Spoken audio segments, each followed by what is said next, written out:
ರಾಜ್ಯದ ಭ್ರಷ್ಟ ಅಧಿಕಾರಿಗಳ ವಿರುದ್ಧ ಲೋಕಾಯುಕ್ತ ಮತ್ತೆ ಸಮರ ಸಾರಿದೆ. ಬೆಳ್ಳಂಬೆಳಗ್ಗೆ ಭ್ರಷ್ಟಾಚಾರದಿಂದ ಕೋಟಿ ಕೋಟಿ ಗಳಿಸಿದ್ದ ಅಧಿಕಾರಿಗಳಿಗೆ ಶಾಕ್ ಕೊಟ್ಟಿದ್ದಾರೆ ಲೋಕಾಯುಕ್ತ ಅಧಿಕಾರಿಗಳು. ಏಕಕಾಲಕ್ಕೆ 7 ಜಿಲ್ಲೆಗಳಲ್ಲಿ ದಾಳಿ ಮಾಡಿ ಅಕ್ರಮ ಸಂಪತ್ತಿನ ಮೇಲೆ ಬಲೆ ಬೀಸಿದ್ದಾರೆ. ಕೋಟಿ ಕೋಟಿ ಲೂಟಿ ಹೊಡೆದು ನಿದ್ದೆಯಲ್ಲಿದ್ದ ಅಧಿಕಾರಿಗಳ ಬಾಗಿಲು ಬಡಿದು ಲೋಕಾಯುಕ್ತರು ಭ್ರಷ್ಟರನ್ನ ಬೆಚ್ಚಿ ಬೀಳಿಸಿದರು. ಬೆಂಗಳೂರು, ಶಿವಮೊಗ್ಗ, ಚಿಕ್ಕಮಗಳೂರು, ಆನೇಕಲ್, ಗದಗ, ಧಾರವಾಡ, ಕಲಬುರಗಿಯಲ್ಲಿ ರೈಡ್ ಮಾಡಿ ಮಹತ್ವದ ದಾಖಲೆಗಳನ್ನು ಪರಿಶೀಲನೆ ಮಾಡಿದ್ದಾರೆ. ದಾಳಿ ವೇಳೆ ಸಿಕ್ಕ ಕೋಟ್ಯಾಂತರ ಮೌಲ್ಯದ ಸಂಪತ್ತನ್ನು ಸೀಸ್ ಮಾಡಿದ್ದಾರೆ. ಲೋಕಾಯುಕ್ತ ಅಧಿಕಾರಿಗಳು ಬಿಬಿಎಂಪಿ ಅಧಿಕಾರಿಗಳ ಮನೆ ಮೇಲೂ ಸಹ ರೈಡ್ ಮಾಡಿ ಅವರ ಗ್ರಹಚಾರ ಬಿಡಿಸಿದ್ದಾರೆ. ಲೋಕಾಯುಕ್ತ ಅಧಿಕಾರಿಗಳು ಬಿಬಿಎಂಪಿ ಅಧಿಕಾರಿ ಪ್ರಕಾಶ್ ಅವರ ಮನೆ ಮೇಲೆ ದಿಢೀರಾಗಿ ದಾಳಿ ನಡೆಸಿದ ನಂತರ ನಾಗರಬಾವಿ, ಗೋವಿಂದರಾಜನಗರ, ಯಲಹಂಕ ಭಾಗದ ಬಳಿ ಕೂಡ ಇನ್ನಷ್ಟು ಅನೇಕ ಅಧಿಕಾರಿಗಳ ಮನೆ ಮೇಲೆ ರೇಡ್ ಮಾಡಿದ್ದಾರೆ.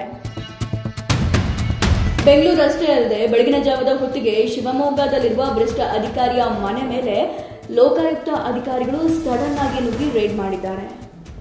ಮಳ್ಳಮಳ ಮಂಚಕ್ಕೆ ಎಷ್ಟು ಕಾಲು ಅಂದ್ರೆ 3 ಮತ್ತೊಂದು ಅನ್ನೋ ಹಾಗೆ ಇಲ್ಲಿ ಕೃಷಿ ಕೇಂದ್ರ ಸಂಶೋಧನೆ ನಿರ್ದೇಶಕ ಡಾಕ್ಟರ್ ಎಸ್ ಪ್ರದೀಪ್ ಲೋಕಾಯುಕ್ತ ಅಧಿಕಾರಿ ರೈಡ್ ಮಾಡುವಾಗ ಕಥೆಯನ್ನ ಕಟ್ಟಿದ್ದಾರೆ. ಪ್ರದೀಪ್ ಅವರ ಮಳ್ಳಮಳ ಕಥೆಗೆ ಲೋಕಾಯುಕ್ತ ಅಧಿಕಾರಿಗಳು ಕ್ಯಾರೆ ಅನ್ನದೆ ಅವರ ಮನೆ ಮೇಲೆ ದಾಳಿ ಮಾಡಿದ್ದಾರೆ. ಬೆಳಗಿನ ಜಾವ ಬೆಂಗಳೂರು ಸೇರಿದಂತೆ ರಾಜ್ಯದ ಹಲವು ಕಡೆ ಲೋಕಾಯುಕ್ತ ಅಧಿಕಾರಿಗಳು ದಾಳಿ ಮಾಡಿದ್ದಾರೆ. ಬೆಂಗಳೂರಿನಲ್ಲಿ ಬಿಬಿಎಂಪಿ ಕಾರ್ಯನಿರ್ವಾಹಕ ಇಂಜಿನಿಯರ್ ಪ್ರಕಾಶ್ ಅವರ ಮನೆ ಮೇಲೆ ದಾಳಿ ನಡೆಸಲಾಗಿದೆ.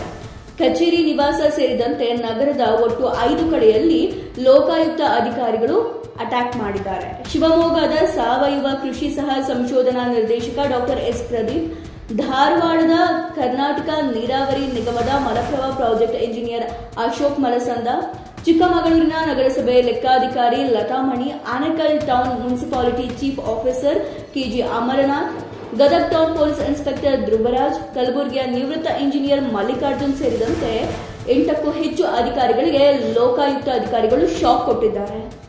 ಸದ್ಯ ಅಧಿಕಾರಿಗಳ ಮನೆಯಲ್ಲಿ ತಲಾಶ್ ನಡೆಸಿದ್ದು ಯಾರ್ಯಾರ ಬಳಿ ಎಷ್ಟೆಷ್ಟು ಅಕ್ರಮ ಸಂಪತ್ತು ಸಿಗುತ್ತೆ ಅನ್ನೋದೇ ಕುತೂಹಲ ಆಗಿದೆ.